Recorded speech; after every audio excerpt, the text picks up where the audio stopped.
Thank you for coming. I'll just start with a very brief introduction about me. 12th, I basically studied game art and design here in India. And I was also working in an indie game studio called Blue Giant Interactive as a game designer and a UI artist. But after that, I felt that I needed to push myself even further. I needed more education. And that's when I went to Florence Academy of Art in Sweden. It's a traditional art school which teaches classical techniques of drawing and painting. So I studied there for a year. And then after that, I went to Los Angeles, where I studied with some of the best concept artists in the world, like Nathan Fox, Ron Lemon, Peter Hahn, and basically I did my entertainment design over there for a year. But after that, I realized that I didn't want to work in the game industry anymore. I wanted to switch more to fine art. So I went to Barcelona Academy of Art, where I was teaching anatomy, drawing, painting, both for digital artists and concept artists. And I was getting my advanced training in painting over there. So that's a very brief background about me. I'm just gonna get started with our presentation. So this presentation, the overview is how do we get inspiration from the old masters, and how do we apply the techniques that old masters used to use to game art. Okay. We'll also have a live model to draw from, where I'll be doing a quick demo to understand basic anatomical points and how do we observe the model in life, and how we can take that maybe in the future and translate it into designing characters, whatever you want. Okay. So this is the basic overview. As you can see, this is a painting by Titian. He's a 14th century master, and you can see the composition, right? There's multiple figures in a bathing scene, but most of this is done from life and imagination. So if we look at what concept artists are today and what the concept artist of the 14th century would be, that's basically the difference.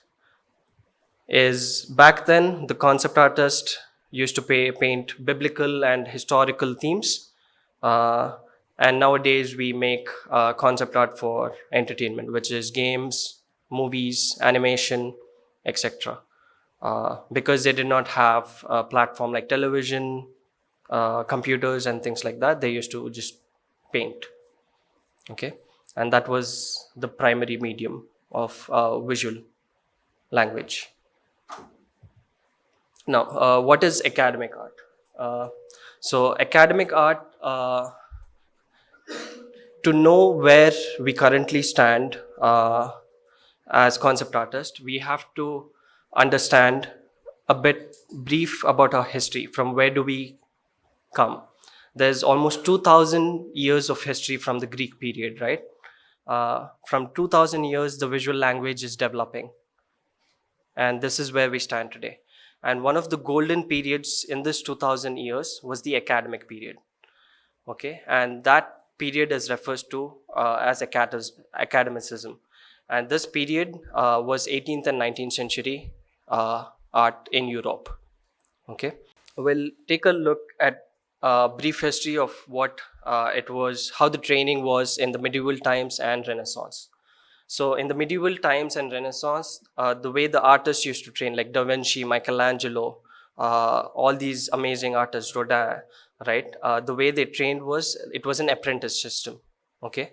An apprentice system was basically, there was an old master. So one of the first academies that was started was by Vasari, Giorgio Vasari. And they had a training called, there was an old master, and then he had apprentices under him.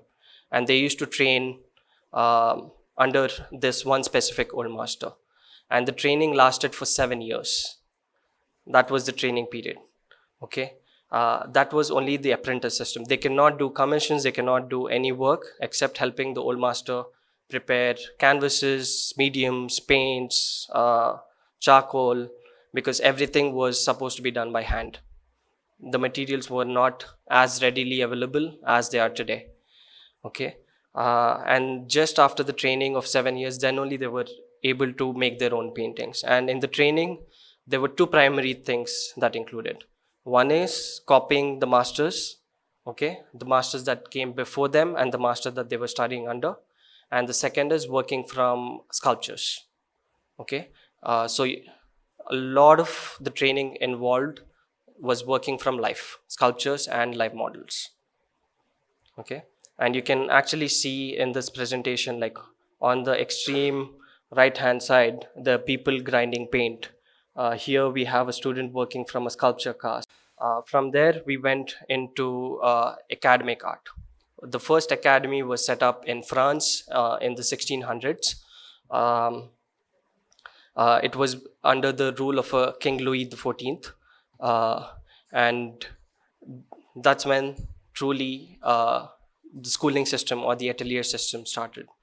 Uh, so there was a main atelier called École des Beaux-Arts, and in 1800s it further split into ateliers, okay, which is the atelier system. The atelier system was basically studios with private masters where they taught painting to students. So they would cover subjects as life painting, color theory, landscapes, observing nature, and how do we take this inspiration to create themes in history, biblical themes, and genre themes.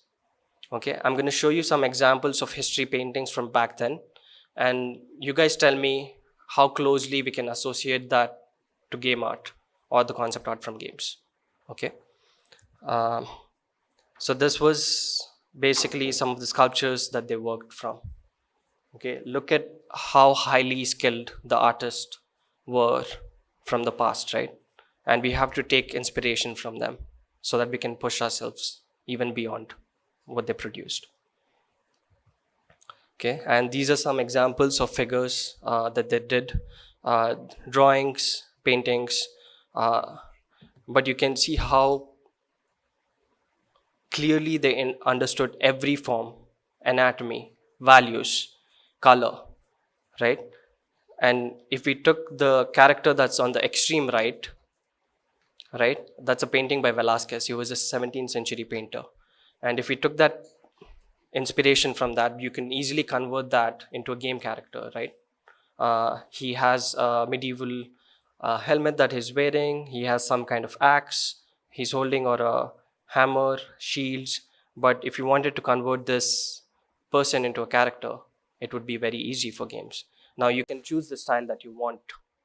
Okay, that's what academic art gives you. It gives you the skills to work in any style you want. You're not conformed to one particular style of working. This was the hierarchy of genres during 18th and 19th century. History painting was held in the highest regard because a lot of the work had to be done from imagination. Okay, they had references that they did color studies, they did reference studies from models, environment studies. But apart from that, what they had to do, composing a painting, was done primarily from imagination, right? On the right, we see a painting by Rembrandt. He's a 16th century painter. Does everyone know who Rembrandt is? Look at his work. He is considered to be a genius in terms of painting, in the way he composed history paintings, portraits, everything. Okay, his technique is beyond any painter that you probably have seen. So history painting was considered in the highest regard. Then we had portrait, genre painting, landscape painting, and still life. That was the hierarchy of genres during 18th and 19th century. Now, what does this actually teach us? What do you think academic art teaches us? Anyone? Basics, foundations. Exactly. So it teaches us the foundation to observe things. And how do we take this observation and convert it into art? Okay. So these are the fundamentals that academic art teaches us. Figure drawing, anatomy and ecology. How do you understand the skeletal system, the muscles, light and form? Okay. Light and form is probably one of the most important aspect for concept artists. Okay, I cannot stress the importance about light and form and anatomy. Okay, then apart from that, you have composition. How do you create scenes, right? How do you compose elements in a picture together? uh, Landscape, perspective, expressive, how to be expressive in your work. Okay, because a concept art has to express an idea, right? It cannot just be a standalone figure or standalone painting. It has to express something about the narrative. What is the storytelling, right? uh, so that's why it's important to be expressive with your work and understand what you want to express. And a lot of concepts come under that. That is, how do you use color to explain mood, composition? How do you pose the characters, right? All these things come under composition. Okay, now we'll look tiny bit at how artists of the past used color and light. The way I like to describe color and light is, you can categorize it into four types. Okay, one is classical. Okay, the second category I would put it into is 19th and 18th century lighting. Okay, the third is impressionist. Okay, and the fourth is HDR. HDR comes from photography. Okay, so these are the four kinds of lighting I can categorize color and light. Okay, on the right, the example that we have, again, it's a painting by Rembrandt. You'll probably see a lot of examples by Rembrandt. This is a really good example of classical lighting. Okay, we have a really strong contrast of what light is and what shadow is. And the shadow has very little color. Most of the color is focused in the focal point. Okay, now the image that you see on the projector and the image that I see on my screen are completely different. Okay, there's more color in the shadows and the background, whereas on the screen you don't see all the subtleties of color that I'm seeing on my screen. But you can look up the painting later on your phones or on your laptop.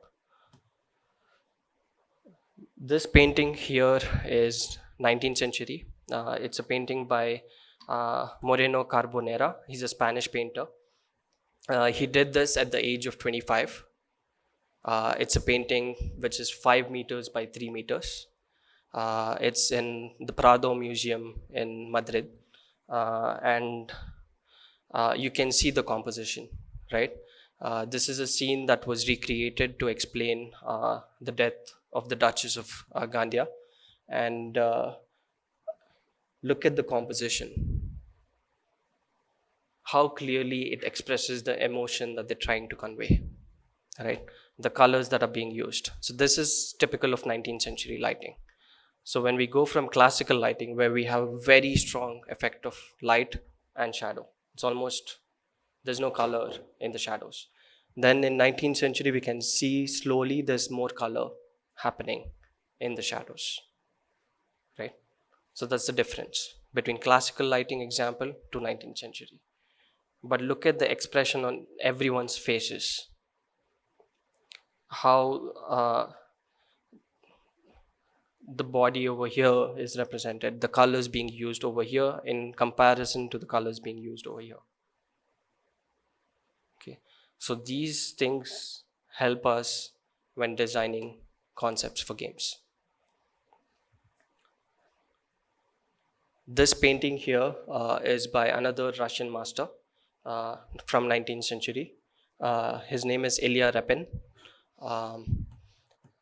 Look at the scene. In this, we have even more color and even more light compared to the previous painting, right? But that doesn't mean that there's not a clear focal point in the image. And he's not abusing atmospheric perspective. Atmospheric perspective is very well established. Every character has an expression Every character is suggesting something about the story.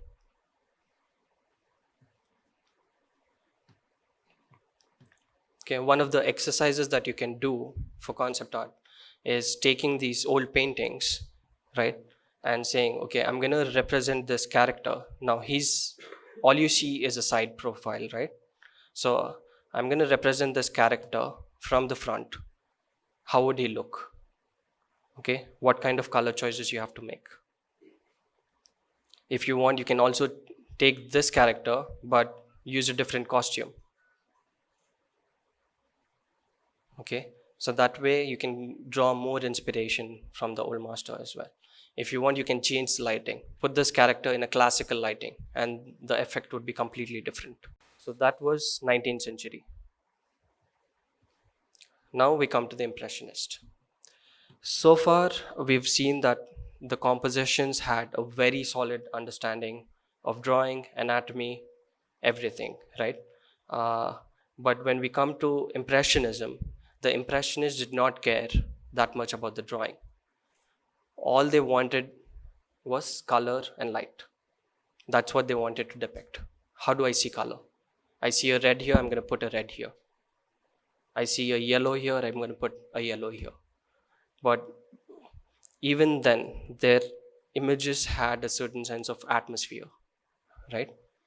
Um, from the painting on the left, which is by Claude Monet, to the painting on the right, which is by Renoir, we can see how they're representing it. The drawing might not be accurate, but their understanding of color was. And during their time, Impressionist was not held in the highest regard. Okay, the academic artist did not consider Impressionism to be a platform. But later on, it started changing as realism came in. Okay, but there's some very good aspects that we can take even from Impressionism, is how they used color. Now we've seen 19th century art and we've seen Impressionism. Now I'm going to show you some examples of what's going to happen when you mix those both. So this painting here is by Sargent, and he's a very good example of what you can see when you mix Impressionism, color, with academicism, accuracy, right? So there's a freedom of movement with the brush strokes, color, the expression. It's very loosely painted, but we also get the atmosphere that the Impressionists were creating. Here are some other examples of painting that were mixing the Impressionist style and the academic style. You can, what does this character look like? Does anyone know the reference? Exactly. It looks like Princess Leia, right? So even the artist like Ian McCaig, who was one of the concept artists for Star Wars, he used to draw inspiration from old masters like Norman Rockwell, N.C. Wyeth, some of the illustrators of 19th century and nature. That was the main inspiration for learning. Okay. Now we'll look at some illustrators from 19th century. These paintings are by N.C. Wyeth. You can easily say this could be visual development for any game or movie, right? But these are all done in traditional media. Okay, we have a giant, we have some kids looking at the giant, and this is an example of HDR lighting, from which is based off photography, and photography was just invented back then. In the 19th century was when photography was invented, right? So you can see there's barely any shadow, there's only light. A good exercise would be taking some of these paintings, if you want to learn color and light, and seeing if you can recreate these paintings in different lighting situations.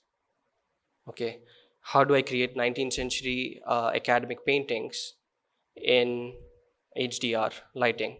What would it look like? How do I create an impressionist painting in 19th century style? Okay, that way you can learn color theory quite easily. Well, not really, but You have to put in the effort. This is another painting by Mid Schaefer. He was an illustrator from 19th century. Academic art is not an end. A lot of people think like learning to draw traditional techniques, drawing and painting, is that means you're going to become a fine artist. No, it's a learning stage for artists. You have to learn the tools first so that you can break them. If you don't learn the fundamentals, then you don't know what rules you're breaking, right? So first learn the tools.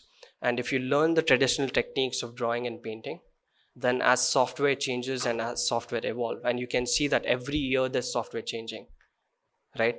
With the new tools coming in every year and new softwares coming in every year. Now you can actually paint directly over 3D models and texture them. That wasn't possible maybe 5 years back. But if you would be well versed in your handwork, then picking up a tool would be very easy. If you understood the fundamentals, then it's about just learning the tool. And learning the tool can be done in 1 to 2 months because you already conceptually understand everything that's needed, right? The thing is, observe, draw inspiration from nature, draw inspiration from the masters, and learn the fundamentals. If you're a good artist, then you can learn any tool. But if you only practice Photoshop or if you practice only a specific software, then getting out of that software is going to be more difficult. Okay. Does everyone know who Craig Mullins is? I hope you guys do. He's the godfather of digital painting. Okay. He's worked in a lot of games, movies as a visual development artist. He did visual development for Halo, Bioshock, uh, um, Assassin's Creed, right? Some of the major AAA titles. This is one of his quotes that he said. A rigorous training in fundamentals are lacking nowadays because everyone just wants to dive into Photoshop. They just want to draw in Photoshop or create textures. The good thing about Photoshop is you have freedom, right? You can change your mind forever. And the bad thing about Photoshop is you can change your mind forever. So you don't have the capability of decision making. Okay, this is the decision I've made. I need to stick to it, right? And that's what traditional media again teaches you. This is some of his work that he's produced for games and visual development for movies. But where did he actually begin? He studied product design first at Art Center College of Design. After he studied product design, he realized that he actually wanted to paint. So he studied illustration after that. And these were the things that they learned as the fundamental concepts. And this is academic art, basically. So learning the fundamentals and then implementing those fundamentals in a rigorous way in different tools. Then we have Lucas Graciano. He studied at the Watts Atelier in San Diego. Okay, can anyone tell me what medium this is? What kind of tool was used to create this paintings? Yeah, it was done in oil. But they look like digital as well, right? They could very easily be digital. Okay. So these are concept art he did for Wizards of the Coast, and he did it in traditional media. Wizards of the Coast is a trade TCG company. They make Magic the Gathering and other TCGs. And this was some of the visual development. So he had his formal training at an atelier. He studied the 19th century techniques from Watts Atelier, and he also, in the meantime, was working from some of the biggest companies like Sony, Wizards of the Coast, Blizzard, and these companies. But he always did all his visual development in traditional media. And he's won various illustration awards for the same. These are some of the first year studies that he did when he was training. Carla Ortiz. Now, Carla Ortiz also got her foundation. She studied at Massive Black with some of the traditional artists like Sean Barber and other artists who create digital paintings, and at an atelier. I don't remember the name of the atelier exactly. And then after that, she was interning with Massive Black as well, where she was producing concept art for games. She's a freelance artist and a fine artist, so she likes to do both. And she's produced visual development for movies like Black Panther. She's worked for Wizards of the Coast. She's worked for Blizzard, Sony, and worked on some of the biggest games as well. This is an illustration that she did for Magic the Gathering. This is another concept art, and this is her fine art studies. But making something like this, what do you guys observe, right? There's a very solid understanding of the human proportion, right? Color, how does light fall on an object? Composition, atmospheric perspective, how do you create focal points? So it is important to learn the fundamentals first so that you can change it in any way you want. And it takes a lot of time. It's not going to happen overnight. It's going to take years and years of practice. The next artist we have is Joachim Eriksson. He was one of my teachers when I was studying at the Florence Academy of Art. These are some of his drawings, very classical, right? The figure and the landscape. But now he's left the school and he's working for a game studio in Stockholm. And he's worked on projects like The Walking Dead and other games. So this is also his oil painting, but it's very fantasy oriented, right? And this is the concept art now he does in Photoshop. So after learning the traditional techniques, he basically taught himself Photoshop in 2 months. All it took was 2 months to learn Photoshop. And now he's creating works like this. Okay. So understanding your fundamentals again is important. Now I'm going to explain tiny bit, as much as I can, about the fundamental concepts of light and form and what kind of light sources that you can see. Okay. And the best way we can learn light and form is a sphere. What is the primary distinction that we have to make when we look at things?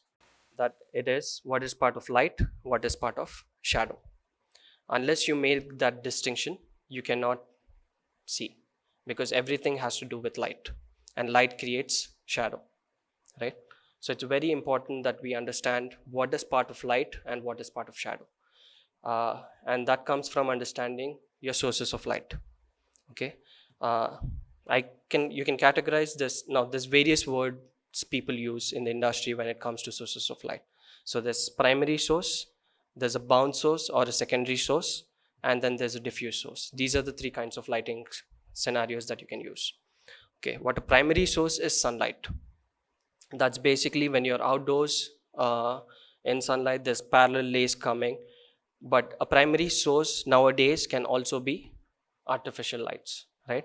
But the artificial lights are all point source. So they all project from a particular point and all the rays come in a triangle. Whereas sunlight is kind of a point source, but because it's so far away from the earth, by the time it reaches earth, it becomes parallel. Okay, so these are our primary sources of light. What is the secondary source or a bound source? Any kind of reflected light. So now we have this very strong light that's coming onto my face, but there's also light that's reflecting off the back of the wall, the surface of the ground, the podium. So that's all bound source. Okay, and depending on your color of light, the color of shadow can change. Okay, and what kind of environment you're surrounded by. That can also affect the colors. So you have to keep all of this in mind when you're creating your work. Okay, and the last one is diffuse source. What a diffuse source is basically any indirect light that's coming in from the windows and things like that. Let's say if this room had no artificial light and if we opened up the blinds, so any of the light that would be streaming in from the windows, it would be very diffused. And a good example of diffused light would be north light.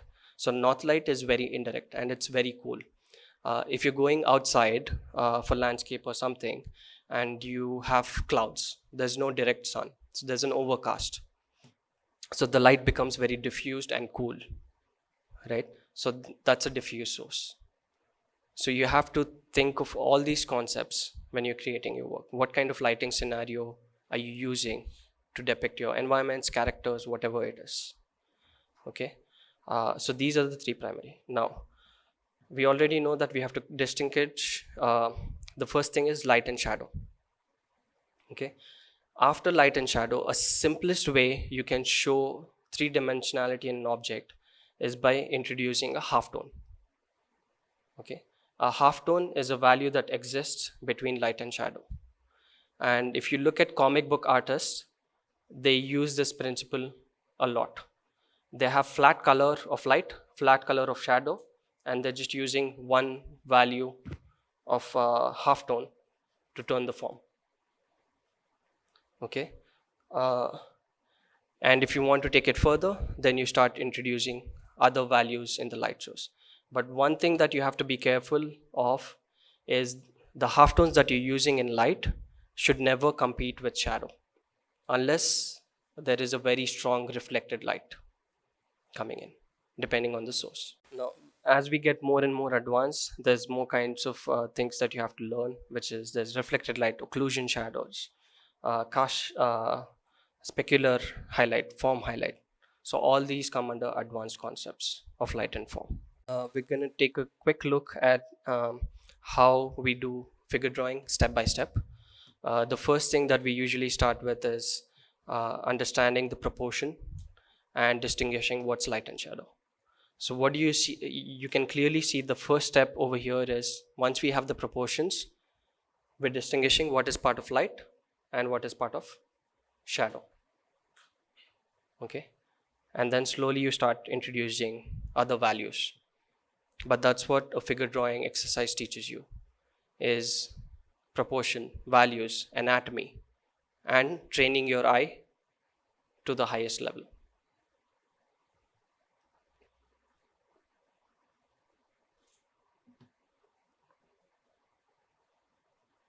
And you can see how even the hand and the position changes as the drawing changes, right? Now, when the model was posing, she was actually holding a podium, but I did not like the position, so I reinvented and I changed the hand from imagination because I wanted to depict a specific story with the drawing. But that can happen only when you understand anatomy. Okay, so that was the end of my presentation. Now, whatever time we have left, we're going to set up a model and we're going to do a live drawing session. So if you guys don't have materials, we have some materials over there for you. There's drawing papers, pencils, erasers that you can take. I'm also going to be drawing along with you guys, trying to explain how to block in the figure, okay, and how do you separate light and shadow. Or we'll just look at forms because here we have different light sources coming in. Scan the QR code and give me feedback. That'd be really great, so that we know if we can continue this next year as well.